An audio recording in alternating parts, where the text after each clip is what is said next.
Hello, this is Harvey, and I'm grateful to be taking a part this year 57th Annual Creative Arts Festival. Hey guys, we're excited to share with you some things we've learned about India. India is the seventh largest country in the whole world. India is slightly bigger than 1/3 of the USA and is located on the Asian continent. So I will show you a map. This is Central Asia right here, and this big area right here is India. I have one more map I'm going to show you here. This shows you the whole area of Asia, and as you zoom in, you can see India down here at the bottom. So, India occupies the greater part of South Asia. Its capital is New Delhi, which was built in the 20th century, just south of the historic hub of Old Delhi, to serve as India's administrative center. So the Indian government is a democracy, and there are 22 official languages. Hindi is the most used, most commonly spoken, and spoken by more than half of the Indian people. The religion is about 80% Hindus, but Muslims are 13.4%, and then of the rest of the other faiths as well. Also, the Indian currency is the rupee. Arden, you want to go show? So Arden has a couple of rupees here that his Gaia brought back to him from her travels in India. So he can show you. This is 20 rupees right here, right? And Arden, do you know who that's a picture of on the front? Gandhi, right? And here, this one is 10 rupees. So Arden showed you the rupees that had Gandhi on them. And one of the national holidays, there's only 3 national holidays in India, but one of them that's celebrated as the whole country of India is Gandhi's birthday, as Gandhi is considered the father of the nation. So the 2nd of October every year is celebrated as the father of the nation, Gandhi's birthday. So some of the national symbols of India are the lotus blossom, which we're going to talk about a little bit later when we do one of our crafts, and that's the national flower. The national animal is the tiger, and who knows the national bird? Peacock. The peacock, right. What other city celebrates, well, we're a city, they're a country, but what city celebrates peacocks as well? Dalton. Dalton. Where have you seen peacocks in town, guys?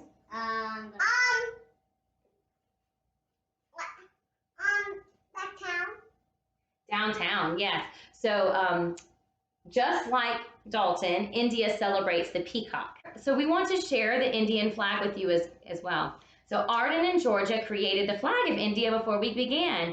Can you hold it up? Now, the orange is on top, Georgia. Can you flip it back over? It's actually the color saffron. Georgia, you're holding yours sideways.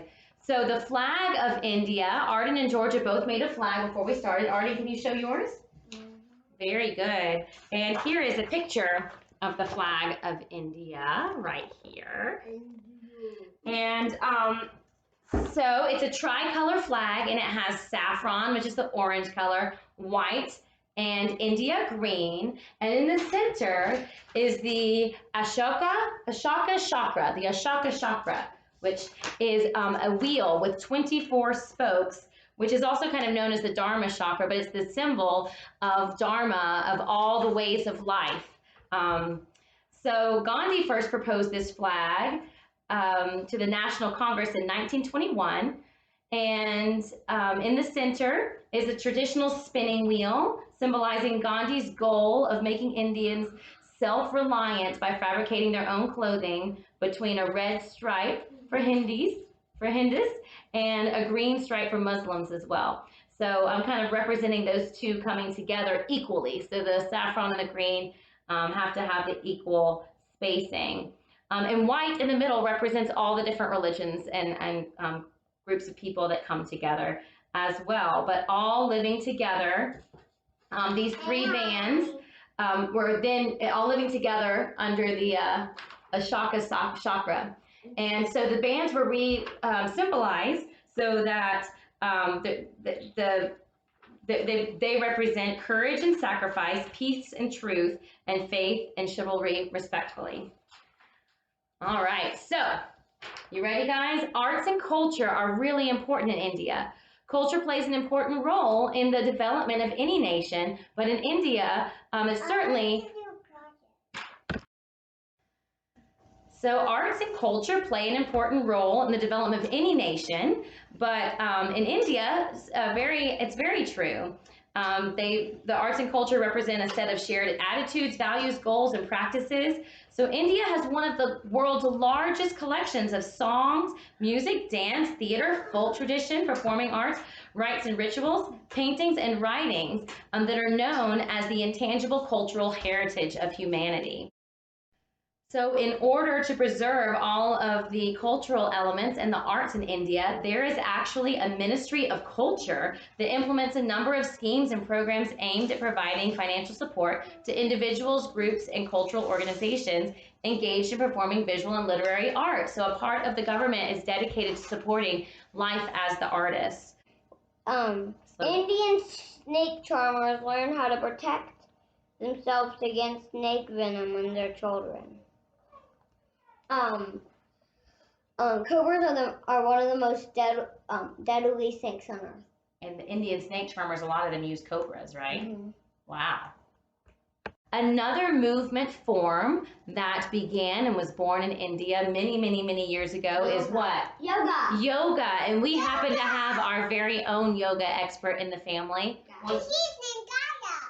Georgia and Arden's Gaia. So Gaia, can you show us some yoga? Hey, are you ready to do a little yoga? Here we go. We're going to start out in mountain pose, a very strong foundational pose that we lift to the back of our heart up. Take a deep breath in through our nose and take that breath all the way down to our bellies and out. And then we're going to take our hands up for a big inhale. We're going to do a little bit of a sun salutation here. So forward fold. All the way down, come halfway up, look forward, all the way down. Step back into plank pose. Hold strong, that's it. We're going to lift our hips and try to drop down so our chest hits first and then our hips. Scoop up into cobra. We're going to curl our toes, lift up into downward facing dog. And then we step into the fold and curl up slowly all the way up and come back into mountain pose. So what we can do, just to show how strong we are, is take our right foot forward a big step, and we're going to come into this warrior two pose. Strong. Make our body strong. Don't move. Hold steady and strong. We're going to take the back leg, big step forward, and then step back. We're going to take the other foot forward and find warrior on the other side. Strong and steady. Push down and out with our legs. Don't move. Try to hold steady. Wins the race. Strong and steady wins the race. And then we'll come back into mountain pose. So we're going to end with sitting down, crossing our legs. Okay? And we're going to do a special kind of breath that is called bees breath. So we're going to put our hands in our ears. Ready? And we're going to hum like bees. And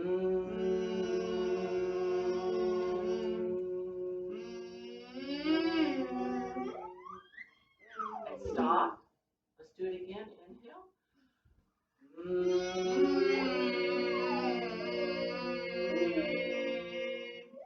Stop. So we end our little yoga sequence here with saying peace coming together. Love pounding on my heart. Jumping for joy. Jumping for joy. And what's the big word? Gratitude. Gratitude. Thank you very much. Namaste. Namaste.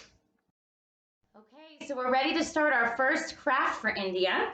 And here's an example of the real deal. This is an Indian elephant string. This one has some bells on it, and these are hand-painted paper mache elephants. This one has some mosaic and beading on it as well, but these are traditional in India, and the elephant strings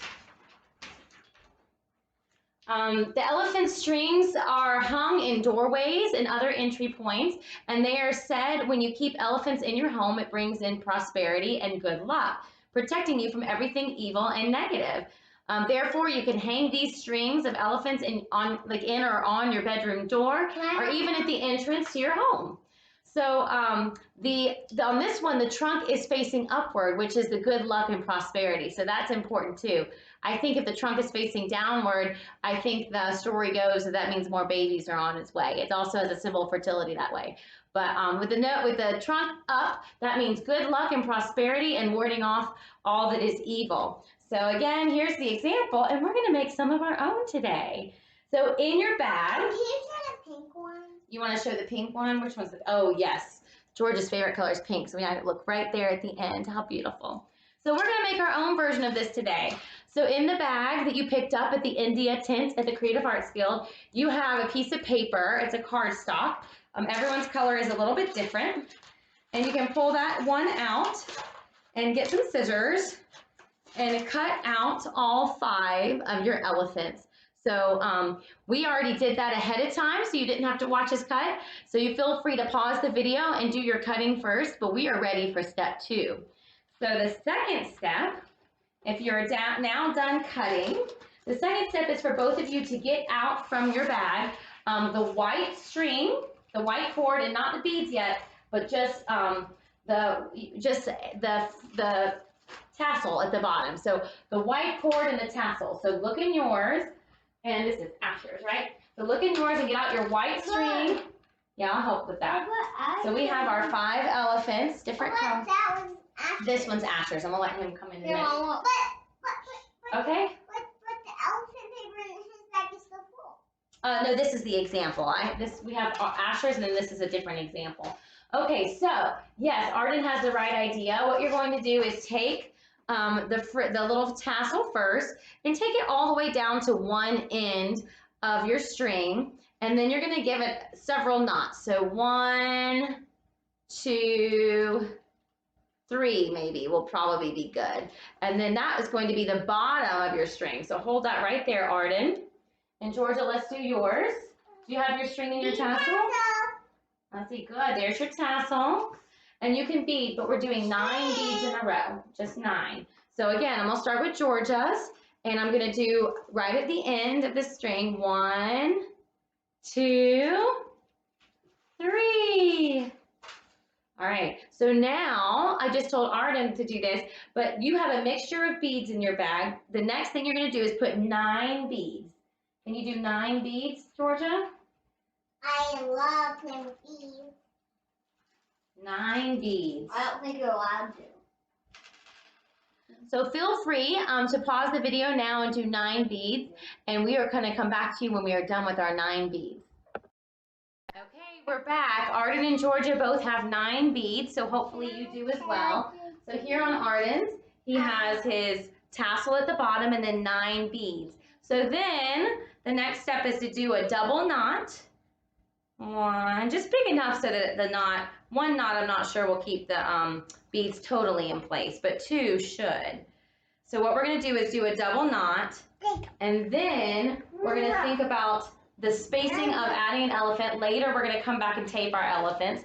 So you'll hold an elephant up. I did a double knot there, and all I'm doing... I want to do a bell. Yeah, okay. And then we're just going to add space for the elephant. So I'm going to go about right here, hold my fingers there. We'll put the elephant down for now. And I'm going to do another double knot right there. So 1. 2. Thank you, Asher. 2. 3. Only 2. We're not going to go to 3 this time. So, okay, so this is what it looks like. You have your tassel with your knots, your 9 beads, a knot, a double knot, a little bit of space, and another double knot. So now Arden's going to add 9 more beads, and Georgia, I'm going to do her double knot. So Arden, you add 9 more beads, and that space should stay there. So again, with Georgia's, she has 9 beads. Asher, are you working on your beads over there? Yeah. So we're going to do 1 knot, 2 knots to keep those first 9 beads in place. Okay, and then we're going to size up her elephant. So remember, later we're gonna go back and add our elephants, but right now we're just gonna use a little space. So I'm gonna put it there, hold my fingers right here, and come back and do that double knot right here.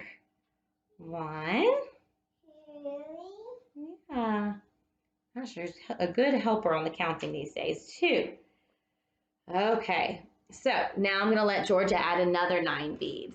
So we're gonna do it one more time together, and then you just complete this 5 times so you end up with 5 spaces. So you should have enough beads to do beads, elephant, beads, elephant for 5 elephants, and then we end on the beads at the top too.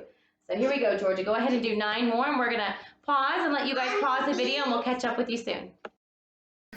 Okay, so Arden, Georgia needs her last knot, but I was gonna show you where we are on Arden's. So he did his 9 beads, a space, 9 beads, a space, all the way up so that he ends up with 1, 2, 3, 4, 5 spaces. And then on the top, I did a final knot, and then I just made a little loop so he has something. It's a little slip knot up here so that, I'll have to redo that, but there's a little slip knot at the top so that he can hang it and have a little hook at the top. So I'm gonna do the same on Georgia's, and basically what I did is the slip knot. Mama, like all of you Boy Scouts will be a step ahead. I was thinking this. But okay, so let me show. So we just finished George's last set of beads. So you should have 1, 2, 3, 4, 5, 6 sets of beads and 5 spaces for elephants. So that each elephant is between a bead, and you have beads on the top and the bottom. So the last one, you're gonna go double knot and get that double knot on top. And then with a third knot, what I did on Arden's is I just pulled it through part way, and I just wiggled until that last piece was a good little loop. And then I might do another double knot, but you basically just make a little loop at the top like that. You could even use, we're gonna use Scotch tape in the next section of, to put the elephants on. Yeah. So you could even follow up, you're ready for your elephants, with a little piece of Scotch tape after you've done your loop to kind of just seal it so that it doesn't come out. So there's Georgia's. In just a moment, let me loop Arden's off again at the top. All right, so then, yes, guys, you're gonna take the Scotch tape and you're gonna go from the back of the elephant. Let me show you. Let me get Arden's little loop in here. All right, Georgia, I have a loop for Arden. Oh, so I was gonna think this was a loop. Let me have that for Arden's loop. So I like that Scotch tape idea on the loop. It just helps make sure it's not gonna slip out. And it just kind of gives it a nice piece. Arden, if you can hold your chair still so people at home can hear. So there, he has a nice little spot to do that. So now Georgia's starting to do it too. But on Arden, just a minute. You're gonna take your elephant and you're gonna put it in between each of your spaces. So when you do, I would line up the top of the middle of the back of the elephant with right between the 2 sets of legs here, right in the center. And on the backhand side, it's just sitting like this. I'm gonna take a piece of tape and cover it like that. So from the front, it's right there in place. So you do that for all 5 of your elephants. So let's do one of George's here, Arden. Can you do the rest of your elephants? You see how I slid it under? There. And then you tape it from the side, right? So Georgia already did hers, but you don't even have to do the loop of tape, Georgia. I would just do it flat, because if you do a loop of tape, it might not seal it. And put that piece of tape right across, right? And then it's right there in the middle. How beautiful is that? Okay, so Georgia and Arden and even Asher finished one of these. So here's our finished product with the tassel on the end and 5 elephants, beads on top and bottom. And so everyone can go and hang yours on a door or an entryway so that they can bring good luck and prosperity to you and ward off all things evil. Okay, so now we're going to move on to our second craft.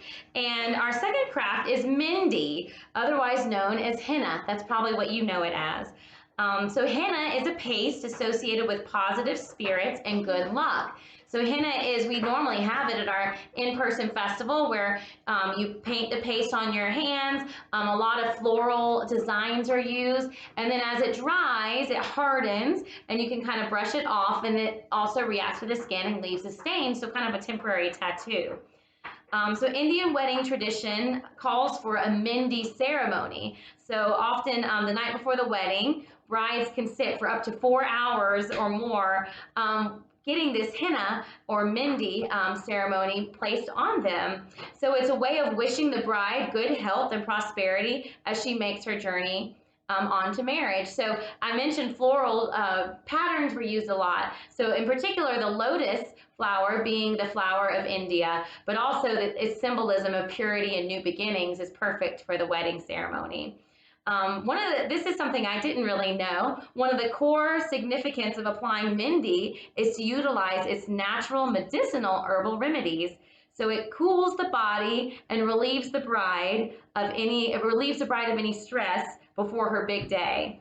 So henna is applied both to the hands and the feet in means of cooling the nerve endings, because that's where we stay the warmest, and preventing the nerves from tensing up. Isn't that interesting? I didn't know that piece. It also, I also found that the reason the hands and the feet are used because they're warmer. When the body, the skin is actually warmer, the color of the henna or the mehndi actually darkens and kind of becomes a rich red color. So in your packets that you picked up at the Guild, or if not, you can just do this with things you have at home. You have one more piece of cardstock. So go ahead and pull that one out. And since we can't do mehndi together, henna, we are going to trace our hands and we're going to do our own little henna design together. So I've gathered like the different kind of natural browns and red tones of what henna looks like when it reacts to the skin.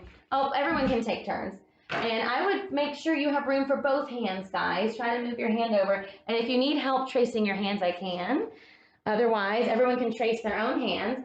And while they're doing the hand tracing, we happen to have a coloring book that has a lot of mandala, the paisley, the floral, and kind of geometric shapes in it. So I thought we would use this to draw inspiration, because henna and the design of that is very similar, especially to these kind of more organic floral shapes. Some of these can get very geometric, but especially that one. That one's a good one. And I mean, some of these are a little bit more geometric, but these can give you some ideas. Yes, both hands on the same page, so you can put your fingers in between. That's okay.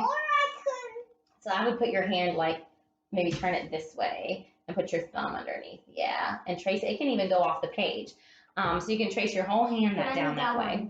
I want to use that one for my other hand, and you can use another one for your other hand. Hey. That's okay. We'll take turns on it. So we will go ahead and let you guys trace your hands at home, and we'll come back when it's time for design. Okay, so we have our mehndi, our henna designs ready to show you. Here's George's. We're going to get it into the view a little bit. The lighting's kind of odd. Arden's is a dark color, but you can see his hands with this design. And here's one I worked on as well. So hopefully you can come up with your own designs at home. Thank you for joining us in India.